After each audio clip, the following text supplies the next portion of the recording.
Hello प्यारे दोस्तों, आज हम शुरू कर रहे हैं क्लास 12th का फिजिक्स। चैप्टर का क्या नाम है? पहला चैप्टर हम शुरू कर रहे हैं। चैप्टर का क्या नाम है? वैद्युत आवेश तथा क्षेत्र। चैप्टर का क्या नाम है? पहले चैप्टर का वैद्युत आवेश तथा क्षेत्र। तो दोस्तों, आज हम किस किस टॉपिक पर बात करने वाले हैं? पहला टॉपिक है स्थिर वैद्युतिकी। स्थिर वैद्युतिकी किसे कहते हैं? दूसरा टॉपिक होगा हमारा वैद्युत आवेश क्या होता है।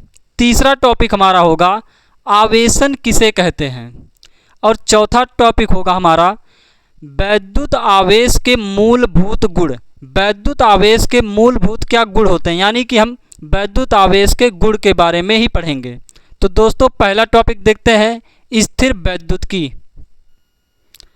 तो दोस्तों, हमारा पहला टॉपिक है स्थिर वैद्युतिकी। स्थिर वैद्युतिकी क्या होता है? स्थिर मतलब ठहरा हुआ या फिर रुका हुआ, वैद्युतिकी मतलब चार्ज। तो स्थिर वैद्युतिकी क्या होता है? स्थिर वैद्युतिकी भौतिक विज्ञान की वह शाखा है जिसमें स्थिर आवेशों तथा उनकी क्रियाओं का अध्ययन किया जाता है। क्या कहलाता है? स्थिर वैद्युतिकी कहलाता है। तो इसका परिभाषा हम लिखते हैं। स्थिर वैद्युतिकी स्थिर वैद्युतिकी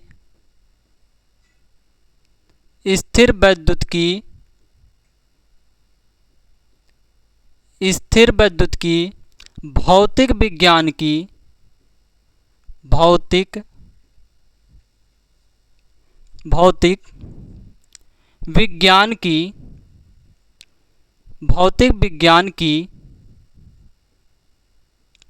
की वह शाखा है।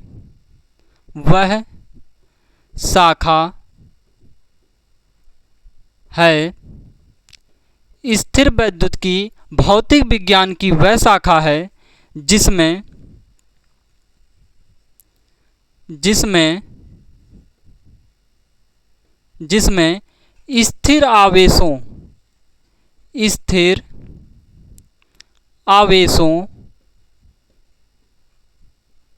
स्थिर आवेशों तथा उनकी क्रियाओं का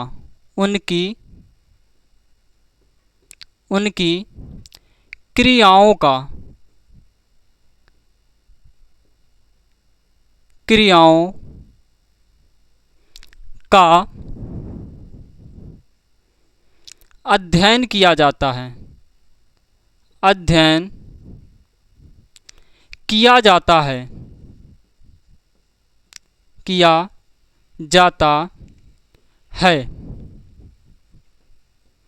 क्या कहलाता है दोस्तों? स्थिर वैद्युतिकी कहलाता है। क्या कहलाता है? स्थिर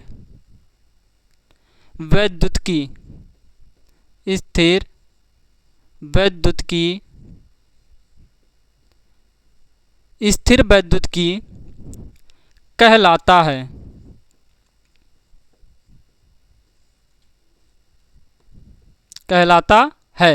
तो स्थिर वैद्युतिकी क्या होता है दोस्तों?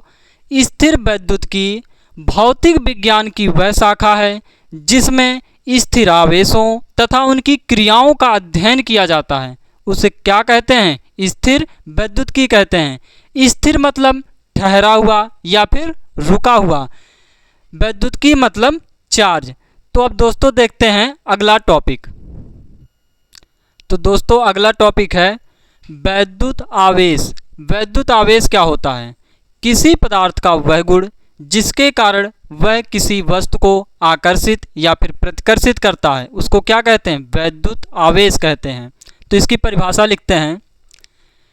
किसी पदार्थ का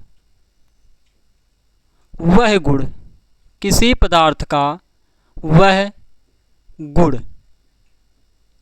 जो किसी दूसरे वस्तु को किसी दूसरे वस्तु को जो किसी दूसरे वस्तु को आकर्षित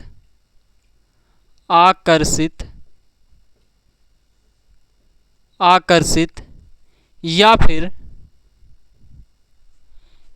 किसी पदार्थ का वह गुण जो किसी दूसरे वस्तु को आकर्षित या फिर या प्रतिकर्षित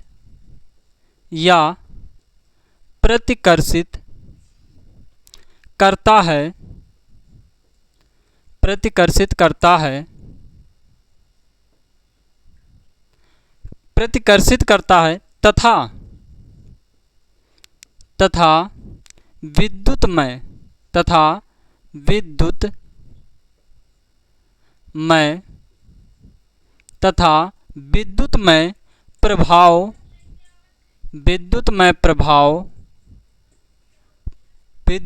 प्रभाव उत्पन्न करता है।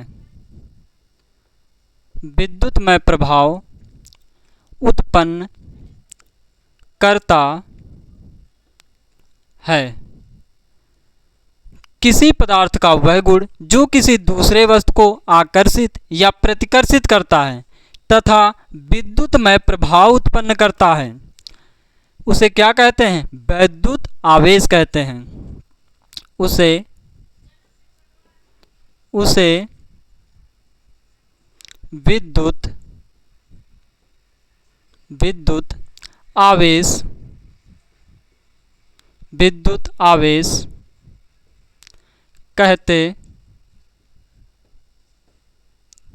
विद्युत आवेश कहते हैं। इसको दोस्तों Q से प्रदर्शित किया जाता है। इसे Q से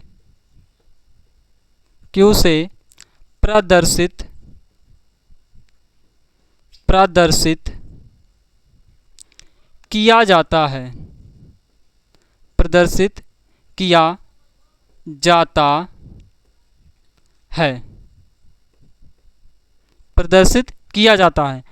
जो वैद्युत आवेश होता है दोस्तों, उसे हम कैपिटल Q या फिर स्मॉल q से प्रदर्शित करते हैं। और इसका मात्रक क्या होता है दोस्तों? इसका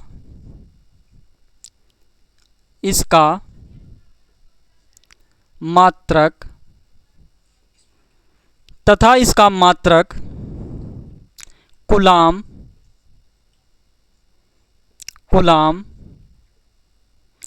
होता है। इसका मात्रक क्या होता है दोस्तों? कूलाम होता है। कूलाम को किससे लिखा जाता है? C से लिखा जाता है। दोस्तों इसे स्मॉल q ही लिख लो, क्योंकि ज़्यादातर किताबों में आप पाएंगे स्मॉल q लिखा हुआ। और इसका मात्रक क्या होता है दोस्तों? कूलाम। कूलाम को किससे लिखा जाता है? C से प्रदर्शित किया जाता है। और वैद्युत आवेश कितने प्रकार के होते हैं? वैद्युत आवेश दो प्रकार के होते हैं।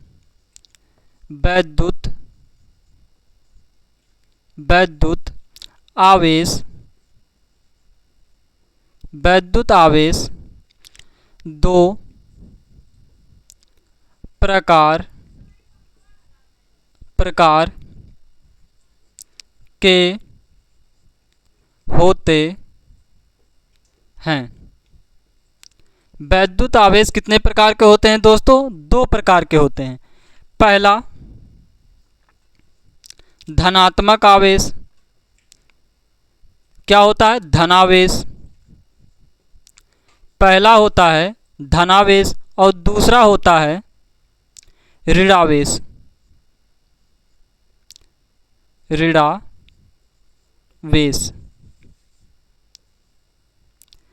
वैद्युत आवेश दोस्तों दो प्रकार के होते हैं। पहला धनावेश, दूसरा ऋणावेश। धनावेश पर +q का चार्ज होगा, ऋणावेश पर -q का चार्ज होगा। और दोस्तों प्रोटॉन पर प्लस का आवेश होता है, यानी कि प्रोटॉन पर कितना आवेश होता है? प्रोटॉन पर प्लस का 1.6 इंटू 10⁻⁻19 कूलाम का आवेश होता है और इलेक्ट्रॉन पर माइनस का 1.6 इंटू 10⁻⁻19 कूलाम का आवेश होता है। ये सी लिखा गया है। सी का मतलब क्या होता है? कूलाम। कूलाम को किससे प्रदर्शित किया जाता है? सी से। तो दोस्तों एक बार फिर से हम देख लेते हैं कि वैद्युत आवेश क्या होता है। किसी पदार्थ का वह गुण जो किसी दूसरे वस्तु को आकर्षित या फिर प्रतिकर्षित करता है तथा विद्युतमय प्रभाव उत्पन्न करता है, उसे क्या कहते हैं दोस्तों? वैद्युत आवेश कहते हैं। वैद्युत आवेश को Q से प्रदर्शित किया जाता है और इसका मात्रक क्या होता है? कूलाम होता है। कूलाम को C से प्रदर्शित किया जाता है।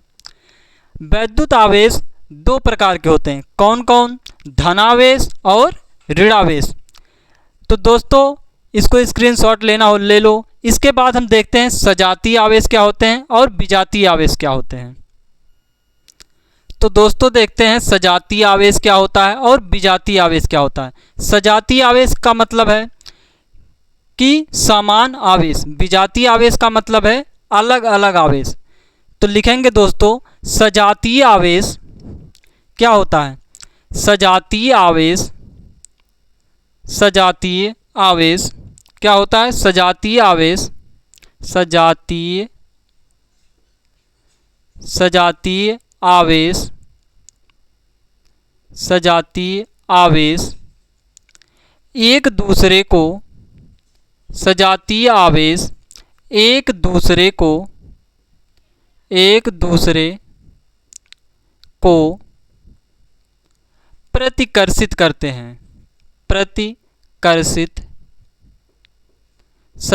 आवेश एक दूसरे को प्रतिकर्षित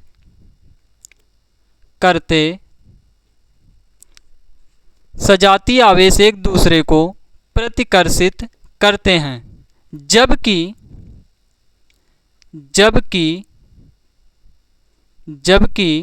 विजातीय आवेश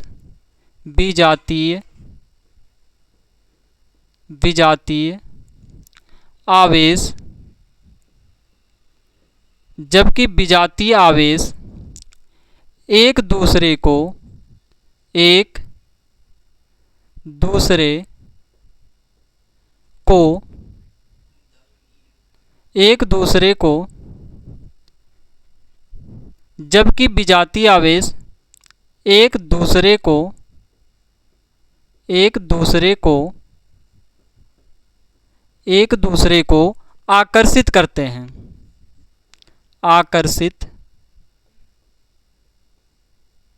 आकर्षित करते हैं। क्या होता है दोस्तों? सजातीय आवेश यानी कि समान आवेश एक दूसरे को क्या करेंगे? प्रतिकर्षित करेंगे। जबकि विजातीय आवेश एक दूसरे को आकर्षित करते हैं। जैसे यहाँ पर प्लस Q का आवेश है और यहाँ पर भी प्लस Q का आवेश है। तो ये दोनों एक दूसरे को क्या करेंगे? प्रतिकर्षित करेंगे। यानी कि ये इधर जाएगा और ये इधर जाएगा। तो यहाँ पर क्या होगा? प्रतिकर्षित।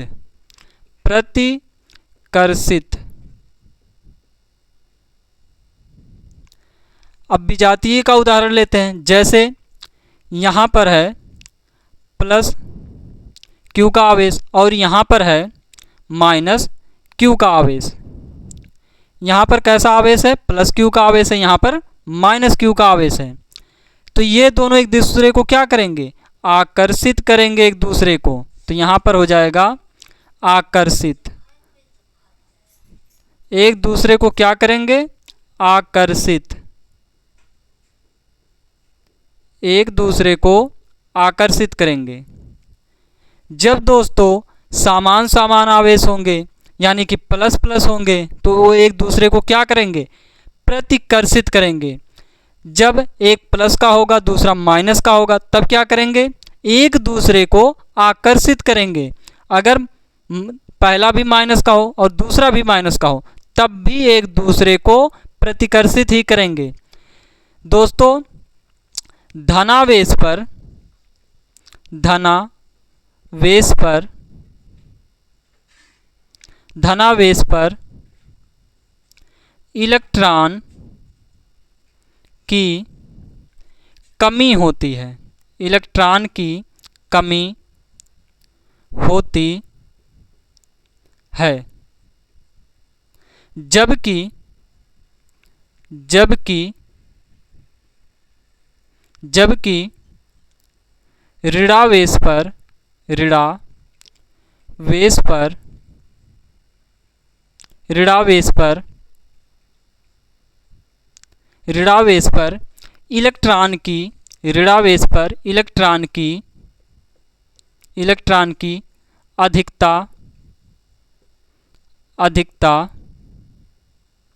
होती है। अधिकता होती है। तो दोस्तों एक बार इसको फिर से देख लेते हैं। वैद्युत आवेश क्या होता है? किसी पदार्थ का वह गुण जो किसी दूसरे वस्तु को आकर्षित करता है या फिर प्रतिकर्षित करता है, उसको वैद्युत आवेश कहते हैं। सजातीय आवेश एक दूसरे को क्या करते हैं? प्रतिकर्षित करते हैं।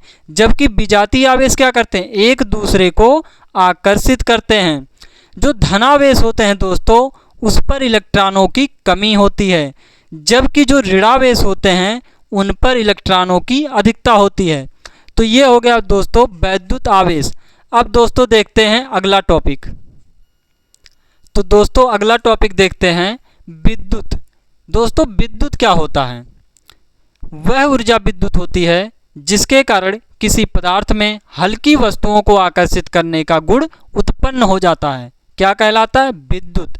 अगर आपसे पूछा जाए विद्युत क्या होता है, तो आप कहेंगे वह ऊर्जा जिसके कारण किसी पदार्थ में हल्की वस्तुओं को आकर्षित करने का गुण उत्पन्न हो जाता है, उसे क्या कहते हैं? विद्युत। तो इसकी परिभाषा लिखते हैं दोस्तों। इसकी परिभाषा है वह ऊर्जा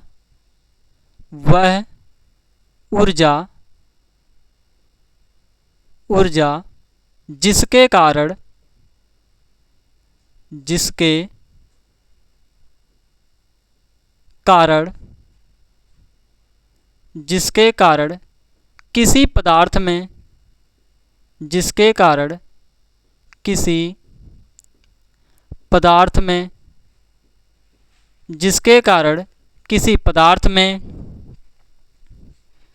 किसी पदार्थ में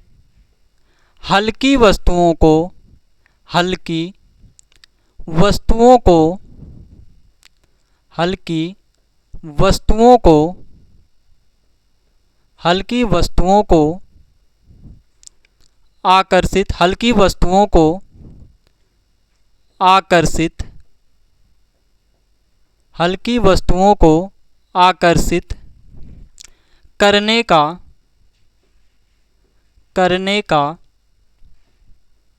करने का गुण हल्की वस्तुओं को आकर्षित करने का गुण उत्पन्न हो जाता है। हल्की वस्तुओं को आकर्षित करने का गुण उत्पन्न हो जाता है। क्या कहलाता है? हो जाता है विद्युत कहलाता है।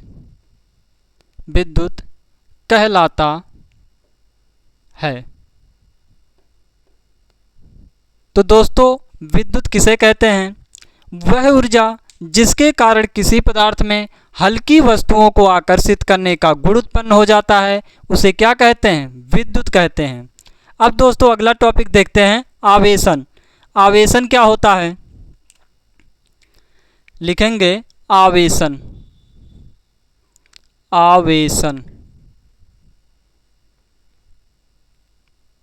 अगला टॉपिक है आवेशन।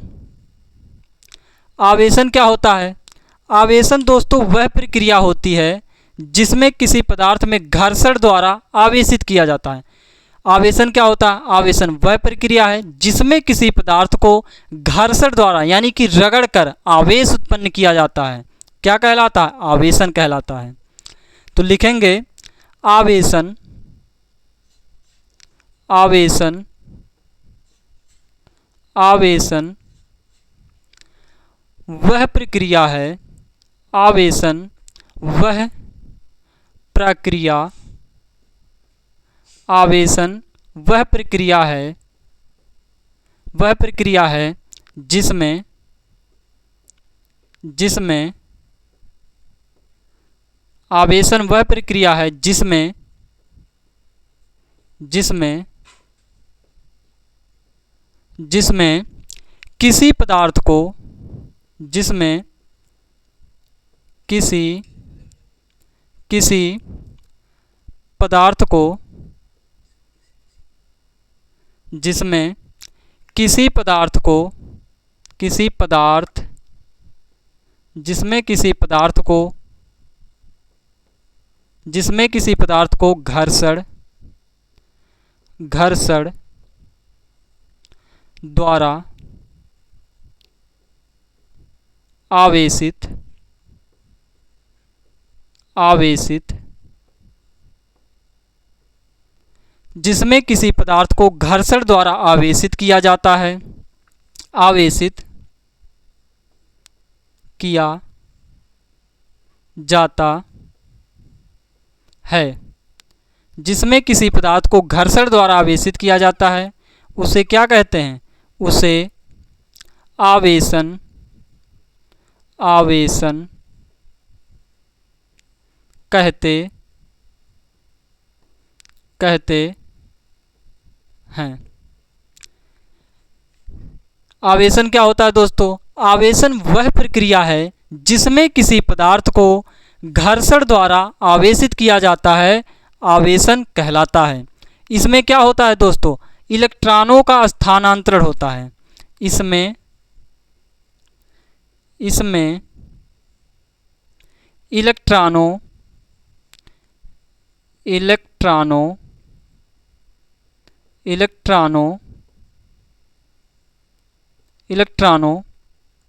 का स्थानांतरण,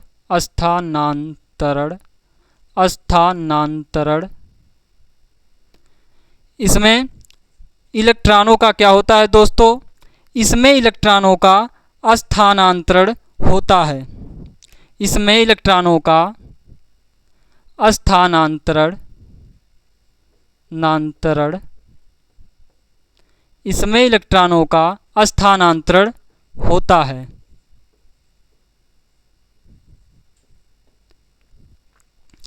आवेशन क्या होता है दोस्तों? आवेशन वह प्रक्रिया है जिसमें किसी पदार्थ को घर्षण द्वारा आवेशित किया जाता है, उसे क्या कहते हैं? आवेशन कहते हैं। उसे आवेशन, आवेशन कहते हैं। इसमें इलेक्ट्रॉनों का स्थानांतरण होता है। तो दोस्तों हमने देख लिया विद्युत क्या होता है और आवेशन क्या होता है। अब देखते हैं अगला टॉपिक। तो दोस्तों अगला टॉपिक है आवेशों का मूलभूत गुण। आवेशों का हमें मूलभूत गुण देखना है। तो पहला गुण होता है, पहला गुण आवेशों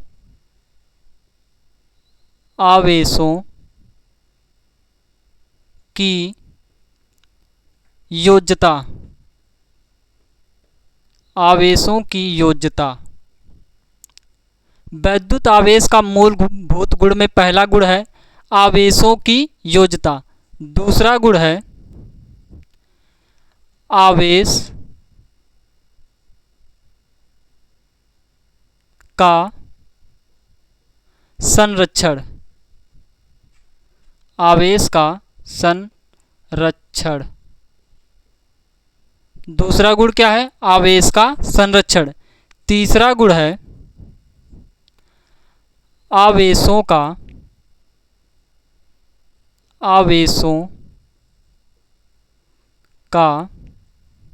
क्वांटीकरण, आवेशों का क्वांटीकरण।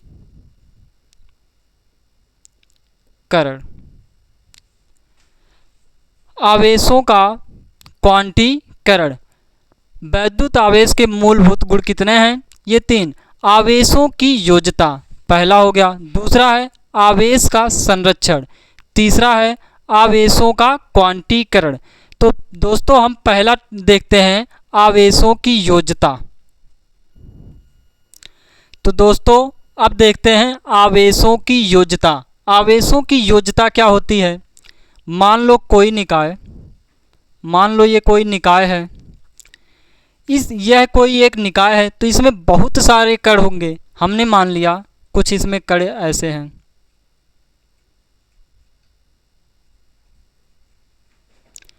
माना यह एक निकाय है, इस निकाय में बहुत सारे कण होंगे, जिनमें से कुछ कणों को हमने मान लिया ये हैं। इस पर मान लिया हमने प्लस क्यू का आवेश है, इस पर मान लिया हमने माइनस क्यू का आवेश है, इस पर प्लस क्यू का आवेश है, इस पर प्लस क्यू का आवेश है, इस पर माइनस क्यू का आवेश है। तो ये हो गया। अगर और हमने मान लिया इस निकाय का कुल आवेश Q है। हमने क्या मान लिया? इस निकाय का कुल आवेश Q है। हमने ये मान लिया दोस्तों इस निकाय का कुल आवेश Q है। अगर हमसे कहा जाए इस निकाय का कुल आवेश कितना होगा, तो हम कैसे ज्ञात करेंगे? इनका हम बीजगणितीय योग कर देंगे। क्या करेंगे? बीजगणितीय योग। कहेंगे Q बराबर होगा Q, इसको मान लो ये Q1 है, इसको मान लो ये Q2 है, इसको मान लो ये Q3 है, इसको मान लो Q4 है, इसको मान लो Q5 है। तो ये हो गया Q1 माइनस का Q2 प्लस का Q3 प्लस का Q4 और माइनस का Q5 होगा। तो किसी भी निकाय का अगर हमें कुल आवेश निकालना है तो हम क्या करेंगे? विभिन्न कणों पर उपस्थित जो आवेश हैं उनका हम बीजगणितीय योग कर देंगे। तो इसकी हम परिभाषा लिखते हैं।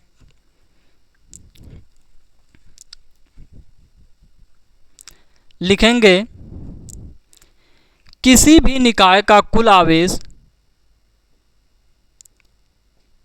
किसी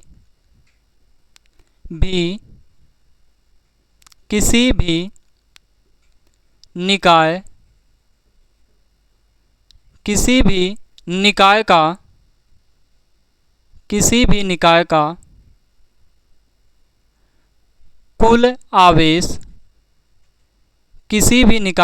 कुल आवेश किसी भी निकाय का कुल आवेश उसमें विभिन्न कणों पर उपस्थित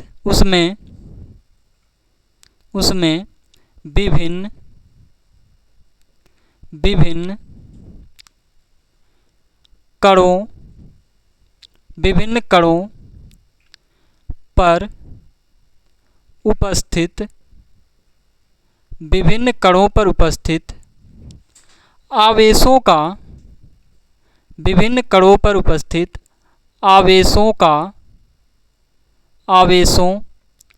का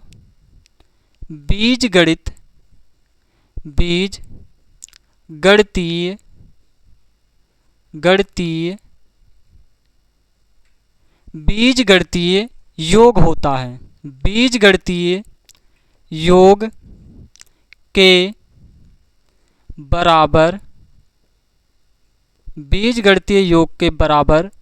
होता है। बीजगणितीय योग के बराबर होता है। आवेशों की योज्यता का नियम क्या है? किसी भी निकाय का कुल आवेश उसमें उपस्थित विभिन्न कणों पर उपस्थित आवेशों का बीजगणितीय योग होता है। तो दोस्तों बीजगणितीय योग होता है।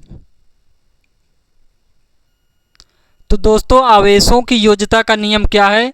किसी भी निकाय का कुल आवेश उस निकाय में उपस्थित विभिन्न कणों पर उपस्थित आवेशों का बीजगणितीय योग होता है। तो दोस्तों यहाँ पर लिखो यदि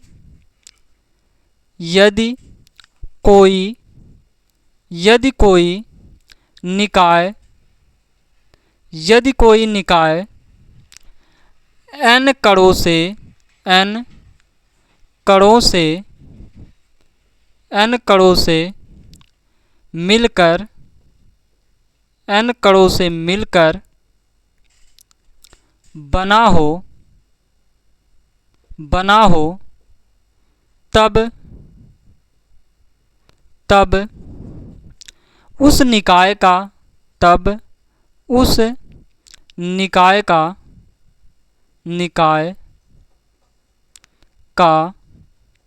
कुल आवेश Q बराबर Q1 plus Q2 plus Q3 dot dot dot plus का Qn होगा, प्लस का Qn होगा। अगर दोस्तों कोई निकाय है, वह निकाय n कणों से मिलकर बना है, तो उस निकाय का हमें कुल आवेश निकालना है। तो क्या करेंगे, Q1 plus Q2 plus Q3 ऐसे ऐसे जोड़ देंगे। तो दोस्तों देखते हैं अगला टॉपिक। अगला टॉपिक क्या है, वैद्युत आवेश संरक्षण। वैद्युत आवेश संरक्षण क्या होता है। मान लो दोस्तों ये एक वस्तु है और ये दूसरा वस्तु है। इन दोनों वस्तुओं को हमने रगड़ा। जब हम इन दोनों वस्तुओं को रगड़ेंगे तो इस पर से इलेक्ट्रॉन इस पर मान लो जाने लगें, इस पर से इलेक्ट्रॉन इस वस्तु पर जाने लगें। तो यहाँ पर क्या हो रहा है, इस वस्तु से इस पर इलेक्ट्रॉन स्थानांतरित हो रहे हैं। यानी कि यहाँ पर हम जब दो वस्तुओं को रगड़ रहे हैं तो ना तो कोई आवेश उत्पन्न हो रहा है और ना ही कोई आवेश नष्ट हो रहा है, बल्कि क्या हो रहा है, इस वस्तु से इस वस्तु पर इलेक्ट्रॉन स्थानांतरित हो रहे हैं। तो वैद्युत आवेश संरक्षण का सिद्धांत यानी कि नियम क्या होगा, वैद्युत आवेश संरक्षण का नियम क्या होगा, वैद्युत आवेश को ना तो नष्ट किया जा सकता है और ना ही उत्पन्न किया जा सकता है, बल्कि एक वस्तु से दूसरे वस्तु पर स्थानांतरित किया जा सकता है। तो लिखेंगे दोस्तों, लिखेंगे वैद्युत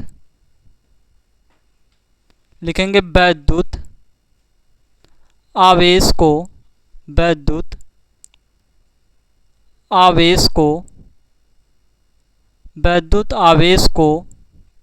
ना तो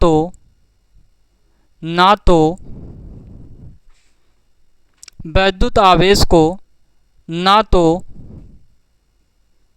तो नष्ट किया जा सकता है, वैद्युत आवेश को ना तो नष्ट किया जा सकता है, नष्ट किया जा सकता,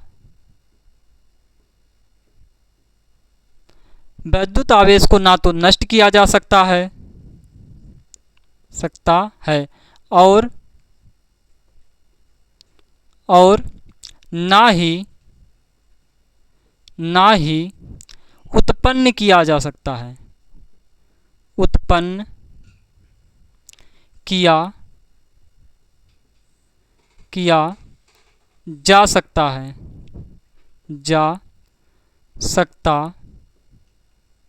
है, बल्कि इसे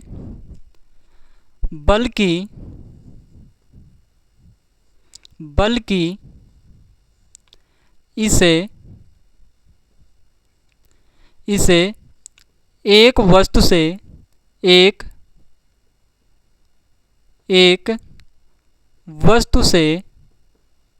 एक वस्तु से दूसरे वस्तु में स्थानांतरित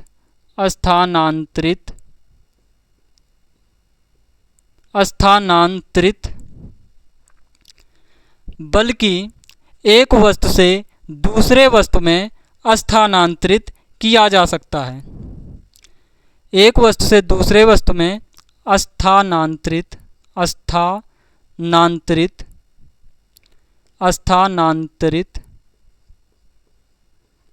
बल्कि एक वस्तु से दूसरे वस्तु में स्थानांतरित किया जा सकता है, किया जा सकता है। तो दोस्तों आपको ये समझ में आ गया होगा कि वैद्युत आवेश संरक्षण क्या है। वैद्युत आवेश को ना तो उत्पन्न किया जा सकता है और ना ही नष्ट किया जा सकता है। तब क्या किया जा सकता है? एक वस्तु से दूसरे वस्तु में स्थानांतरित किया जा सकता है। तो दोस्तों देखते हैं अगला टॉपिक। तो दोस्तों अगला टॉपिक है आवेशों का क्वांटीकरण। आवेशों का क्वांटीकरण क्या होता है? जैसे दोस्तों हमने दो वस्तुओं को रगड़ना चालू किया। जब हम दो वस्तुओं को रगड़ेंगे तो इस पर से इस पर आवेश का स्थानांतरण होगा। तो कुछ इस प्रकार का आवेश का स्थानांतरण होगा, या तो एक आवेश जाएगा, या फिर दो आवेश जाएगा, या फिर तीन आवेश जाएगा, या फिर चार आवेश जाएगा। ऐसा नहीं जाएगा कि 1.5 आवेश चला गया, 2.25 आवेश चला गया, या फिर 2.5 आवेश चला गया। ऐसे नहीं जाएगा, एक पूर्ण गुणज के रूप में जाएगा। तो दोस्तों समझ में आया क्या होता है आवेशों का क्वांटीकरण? आवेशों का क्वांटीकरण होता है जब हम दो वस्तुओं को रगड़ेंगे तो एक वस्तु से दूसरे वस्तु पर आवेश का स्थानांतरण होता है। तो जब एक वस्तु से दूसरे वस्तु पर आवेश का स्थानांतरण होगा तो कैसे आवेश जाता है? या तो एक आवेश जाएगा, या फिर दो आवेश जाएगा, या फिर तीन आवेश जाएगा। ऐसे नहीं जाएगा कि 1.5 आवेश चला गया, 2.25 आवेश चला गया, या फिर 2.5 आवेश चला गया। ऐसे नहीं जाएगा, एक पूर्ण अंक जाएगा। अब इसकी परिभाषा लिखते हैं दोस्तों।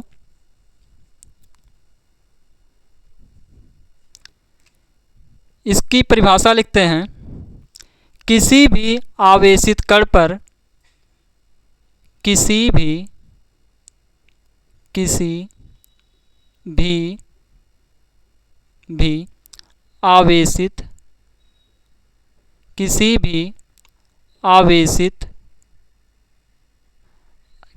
आवेशित कण पर आवेश का किसी भी आवेशित कण पर आवेश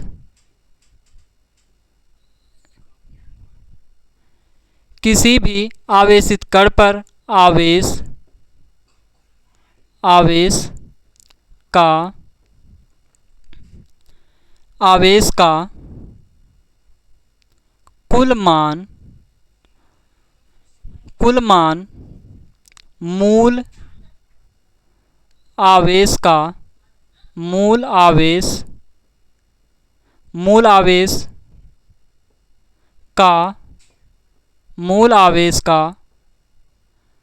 पूर्ण गुणज होता है। पूर्ण गुणज होता है। क्या होता है दोस्तों? किसी भी आवेशित कण पर आवेश का कुल मान मूल आवेश का पूर्ण गुणज होता है। इसका सूत्र क्या बन गया?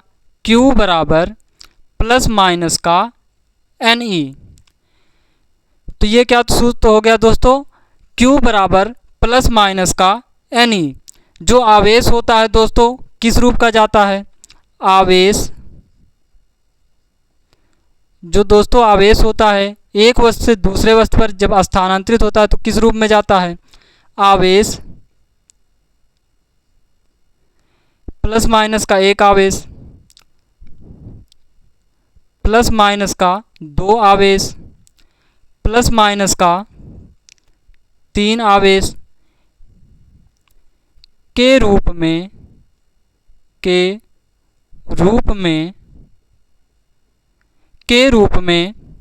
क्या होता है दोस्तों? लिखा जाता है। के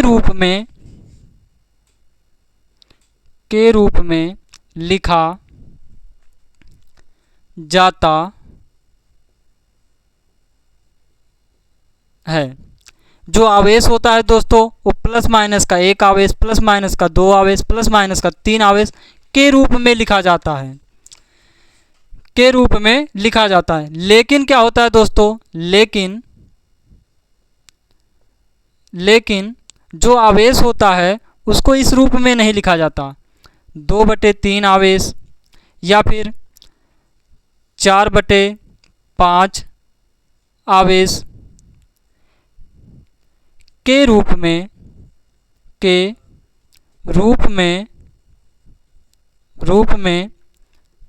नहीं लिखा जाता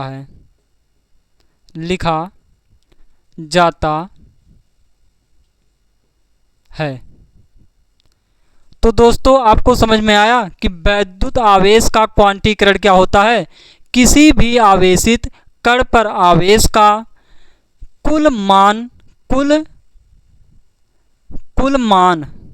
क्या होगा? कुल मान मूल आवेश का पूर्ण गुणज होता है।